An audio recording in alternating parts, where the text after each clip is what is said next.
எலியாவுக்காக காகத்தை அனுப்பினார். இந்த விதவைக்காக எலியாவே அனுப்பினார். இந்த இடத்துல ஏன் எலியாவுக்கு அந்த காகத்தை இந்த சாரிபாத் வீட்டு விதவைக்கு மேல அனுப்பி அந்த அப்பத்தையும் இறைச்சியும் போடுறதுக்கு எவ்வளவு நேரம் ஆகும்? உண்மையிலே சாரிபாத் விதவை அவளை பார்க்கிற பார்வை எல்லாருமே பரிதாபம் பார்க்கும்போது ஆண்டவர் அவளை ரொம்ப பிரஷியஸா பார்த்து அந்த இடத்துல காகத்தை அனுப்பாமல் அந்த இடத்துல அவருக்கு முன்பாய் நிற்கிற ஓ ஜீசஸ், உன் வாழ்க்கையில கர்த்தர் உன்னை செய்யணும்னு நினைக்கும் போது கர்த்தர் முதல்ல உன்னை பார்க்கிற பார்வையே ரொம்ப பிரஷியஸா இருக்கும்.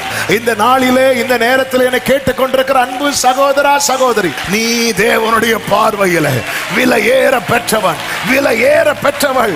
நல்ல கைகளை தட்டி ஆமென் சொல்லுங்க.